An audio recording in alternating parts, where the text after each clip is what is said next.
Hola hermanos, el día de hoy, 20 de septiembre del 2021, todos los 20 de septiembre de cada año, celebramos la memoria obligatoria de los santos mártires coreanos.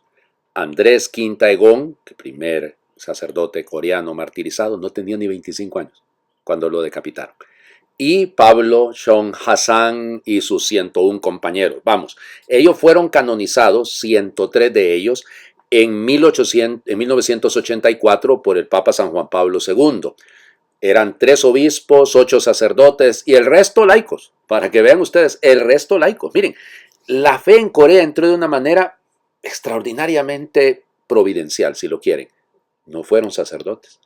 Resulta ser que había un intelectual que se llamaba Lee Bayok, que conoció los libros del padre Matteo Ricci, el gran evangelizador de la China, y llevó ese libro, inspirado por ese libro, fundó una comunidad que empezó a tener, oigan, cualquier cantidad de seguidores, miles de seguidores.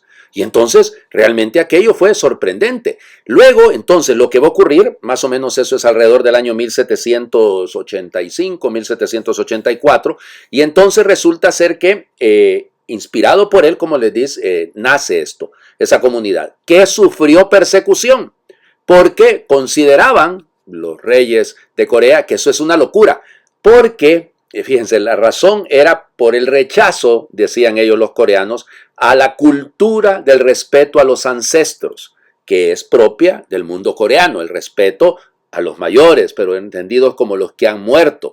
Y entonces, claro, ahí entra el primer problema. Luego hay persecución, mataron al único sacerdote en 1801, que no era coreano. Luego en 1802 pues se decreta la persecución total a los cristianos. Ellos estaban, imagínense, era una comunidad sin sacerdotes.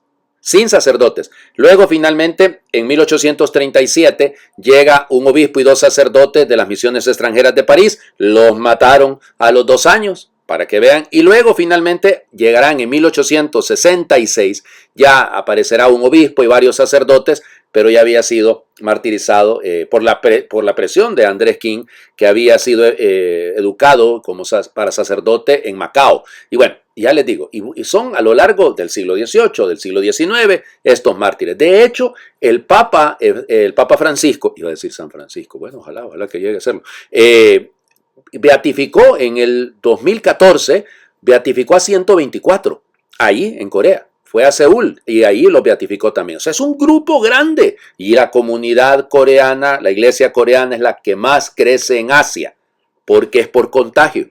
O sea, el contagio de la fe, que ellos lo viven de manera tan extraordinaria. Hay que encomendarnos. Los mártires siguen estando y seguirán estando porque es propio de la iglesia un carácter martirial. Bueno, vamos a las lecturas del día de hoy. Comenzamos a leer. Durante 3 semanas vamos a leer textos del Antiguo Testamento y luego, pues dentro de 4 semanas, empezaremos a leer de nuevo textos del Nuevo Testamento. Hoy leemos los textos, comenzamos a leer textos del regreso del destierro. Entonces comenzamos a leer el libro de Esdras, capítulo 1, versículos del 1 al 6. El año primero del reinado de Ciro, rey de Persia, el Señor, para cumplir lo que había anunciado por boca del profeta Jeremías, movió a Ciro a proclamar de palabra y por escrito en todo su reino este decreto. Esto dice Ciro, rey de Persia: el Señor Dios del cielo me ha entregado todos los reinos de la tierra y me ha encargado edificarle un templo en Jerusalén de Judá. Los que pertenezcan al pueblo del Señor, que vayan a Jerusalén de Judá para reconstruir el templo del Señor Dios de Israel, que habita en Jerusalén. Y que Dios los acompañe. La gente del lugar proporcionará a todos los judíos sobrevivientes, donde quiera que residan, oro, plata, utensilios y ganado, además de las ofrendas que quieran hacer voluntariamente para el templo de Dios que está en Jerusalén. Entonces se pusieron en marcha los jefes de las familias de las tribus de Judá y Benjamín, los sacerdotes y los levitas, y todos los que se sintieron movidos por Dios para ir a reconstruir el templo de Jerusalén, del Señor en Jerusalén. Sus vecinos les proporcionaron toda clase de ayuda: oro, plata, utensilios, ganado y objetos preciosos, además de las ofrendas voluntarias. Palabra de Dios. Te alabamos, Señor.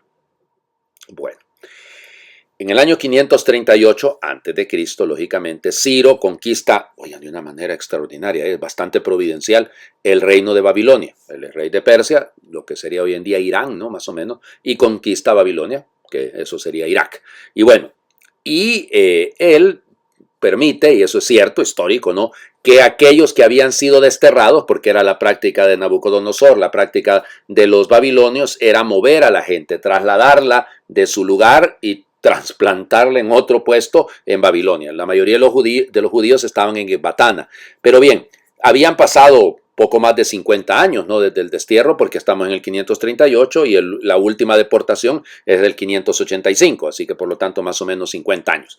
Y bueno, el anuncio del retorno. No todos regresaron. Había una comunidad de judíos que ya habían crecido ahí. Ahí habían nacido allá en Babilonia y entonces se quedaron en Babilonia. Esos eran parte de la diáspora, parte de los judíos viviendo fuera de la Tierra Santa. Pero bueno, ellos miran a Ciro, fíjense, algunos incluso lo ven como el Mesías, en el sentido de que ha sido el ungido que libera, ha sido el ungido que permite el retorno. Y el decreto este que acabamos de leer, vamos, es un decreto leído desde la perspectiva religiosa judía, pero no hay un decreto propiamente de esto. Hay un decreto, sí, en el que se le permite, insisto, a los desterrados volver, pero no es que hay un mandato directo de parte de Ciro que diga que se reconstruya un templo en Jerusalén. Eso no. Los judíos entendieron esto de manera providencial y vieron en esto la oportunidad de regresar. Dirán algunos, bueno, ¿y eso qué nos dice a nosotros?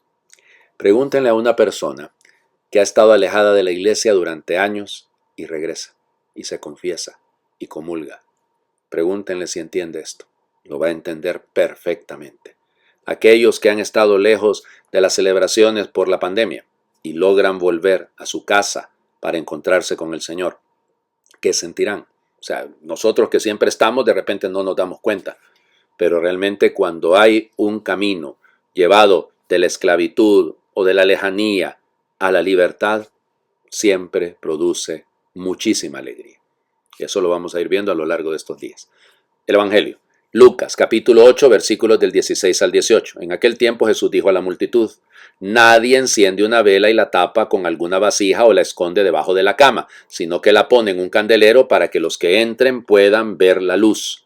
Porque nada hay oculto que no llegue a descubrirse, nada secreto que no llegue a saberse o a hacerse público.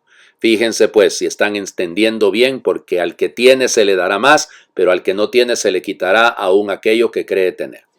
Palabra del Señor. Gloria a ti, Señor Jesús.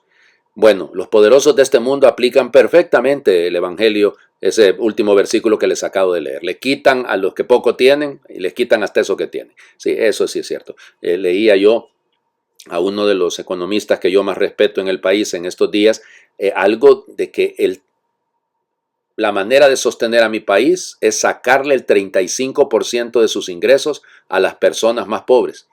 Y explicaba cómo es que sale ese 35%. Y me quedé espantado, realmente espantado. Por eso les digo que se cumple, pero no ese es el sentido del Evangelio. No se les olvide que el sábado hemos leído la parábola del sembrador. Entonces, en esa línea hay que leer ahora. Es la fuerza de la palabra. Entonces, la palabra es una luz que hay que colocar en alto para que alumbre, para que ilumine. No se esconde la palabra. Por eso no hay nada oculto que no llegue a saberse. No se trata, como tantas veces se los digo, de que ustedes se vinieron a confesar conmigo y entonces, ay, no, Dios mío, el Padre va a contar todo lo que le dije. Jamás, eso no va a ocurrir bajo ninguna circunstancia. Así me torturen y así me decapiten como Andrés Quintaegón. No, lo siento mucho, eso no va a ocurrir. Y ninguno de mis hermanos sacerdotes tampoco. Ahora, entiendan a dónde va. Usted ha recibido esta palabra, usted ha recibido esta gracia, no la esconda. Póngala en alto para que ilumine. Póngala por lo más alto que se pueda para que permita a todos que esa palabra sea conocida. Bueno, la última sentencia, vayan entendiendo bien. Al que tiene se le dará más, claro, porque si usted, miren, la fe se fortalece dándola.